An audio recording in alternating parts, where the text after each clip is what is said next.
Hey guys, Zomfox here, and today it's time to do the last preseason UFL QB video, where we look at all the UFL QBs in the NFL preseason. Now, like the last couple of videos, we're going to be going over each guy, seeing exactly how well they played or if they played, and since this is the final one, address how likely they are to actually make a roster or practice squad. Now, just like the other couple of ones I've done, if you're here for just one of the three quarterbacks, there are timestamps down below in the description for you to click on. First, we're doing Martinez, then we're doing Perez, and then last we're going to be talking about Corral. So without further ado, let's get started with Adrian Martinez.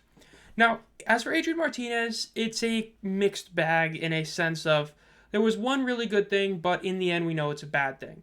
He did start this game, and we'll play some highlights. He had a couple of good runs, couple decent passes again.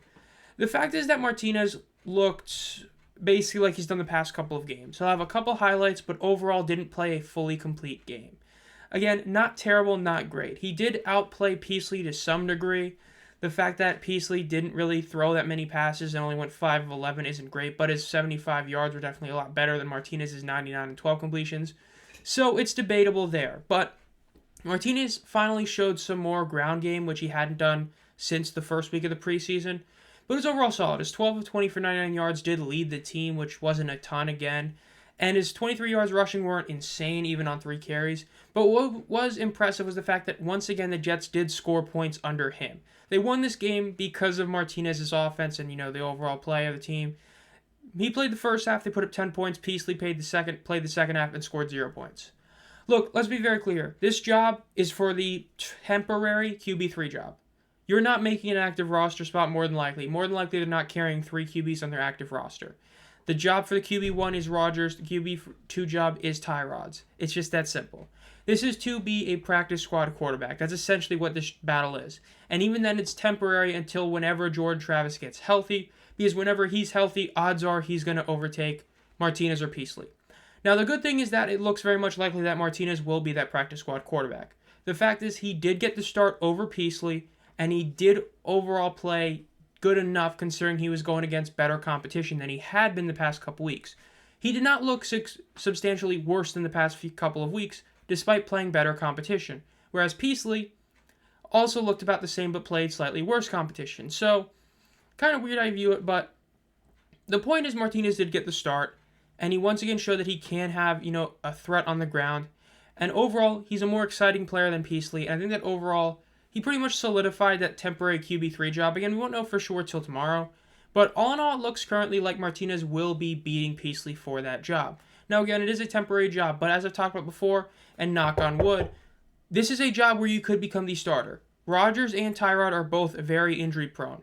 Rodgers has had multiple season-ending injuries in his career. Tyrod has had a bunch of minor to decent-sized injuries in his career. It is very possible that Martinez could end up starting a game if the Jets don't sign any other quarterback and they get unlucky with the injury bug. Again, you don't hope that to happen, but it is something to note that this is a very important QB3 job because both the QB1 and QB2 are injury prone. But overall, again, it's a double-edged sword. It's great Martinez got the start. It's great that he looks like he's going to beat Peasley for that job. It's just that job is the QB3 for a temporary time until whenever Travis is healthy. Now, granted, that could be for almost the entire season where he gets to be the QB3 in the practice squad, but we'll see. Overall, there's not much to say. Martinez is probably going to win that battle, but the war is to make a roster. He will win that. It just won't be the active roster. It'll be the practice squad roster. Now, the next QB is Luis Perez, who, let's just make it somewhat brief, he didn't even play, right? At best, he's going to be on the practice squad as their QB3. He didn't play at all. They played Easton Stick the whole time. Harbaugh made it a big deal to say that he was only going to play Stick. The fact is, Stick didn't even look that good. His 187 yards and a TD interception is heavily inflated by that one great pass to Simi Fehoko, but it was still one pass. It was great, but it was like a 75-ish yard pass. So if you eliminate that one TD pass, that's 11 of 28 for barely 110 yards. That's a terrible stat line. So if you eliminate that one great pass to Simi, it was an awful game for Stick, but the fact is that's what he's been doing. Stick has looked bad in every preseason game, and the fact that Harbaugh is still running with him as the backup quarterback and the guy who played the whole game shows that Perez is done. He, again, at best, will be that practice squad guy. The fact is he did beat Max Duggan for the QB3 job at the moment, and considering Max Duggan was drafted by the Chargers, not the Harbaugh regime, but still drafted by the Chargers, shows that there is legit shot that Perez can stick around as a practice squad guy. Better to have somebody around the facility who knows the playbook, who knows all the plays and stuff, to be able to come in as a backup or starter pending how injuries play out. Who knows exactly what happens with Herbert? Does he come back a bit early and get hurt? Does Stick come in and play terribly like he's been doing? We'll see. But overall for Perez, he's going to be a QB3. He will be on the practice squad more than likely unless they sign somebody because, again, there are some guys. We know Mike White recently got released, and he's somebody that is a very serviceable backup who can be a good starter in very, very, very short bursts, but still can be. So, as for Perez, it sucks for him that he didn't even get a shot against the Cowboys.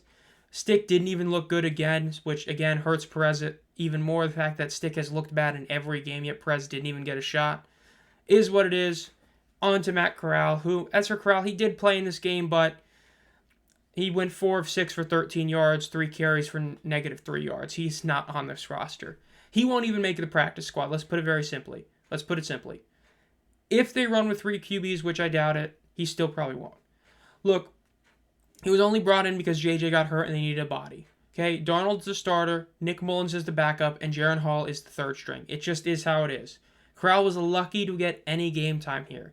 Again, this is another one of those, it better safe than sorry. Have a guy on, get him a few reps here and there, let him understand some of the playbook to potentially come in later in the year if injuries happen to be a backup. But again, Corral is not going to see the field of this team. He is not going to make this roster, and he won't make the practice squad. He didn't outplay Jaren Hall in the very limited time he played in. Again, Jaren Hall had a really good game. All in all, he looked really solid. So Corral is definitely not beating him, and Nick Mullins is the backup for a reason, and Darnold is the starter for a reason. So for Corral, it's over. Again, Perez and Martinez most likely will be practice squad quarterbacks, but Matt Corral, he's going to have to hope that he gets signed somewhere else, or he's just going to have to go back to the UFL, the Birmingham Stallions, which we'll see if that ends up happening. So that'll do it for this video. This has been ZomFox. If you enjoyed this video, make sure to subscribe and hit the bell. I don't know for sure when I'll do it, but probably tomorrow, but I might push it off till Tuesday, pending on things that happen, but the main cuts should be coming, and so whenever that happens, I will put out a video on all the UFL players that did make the 53-man rosters. We're hoping at least a few do. Jake Bates is probably the most guaranteed shot of them all, but there's a few others that probably will. We'll see exactly what happens, what QBs make practice squads and all that. So make sure you subscribe with the bell on to be able to be notified as soon as I upload any of those videos.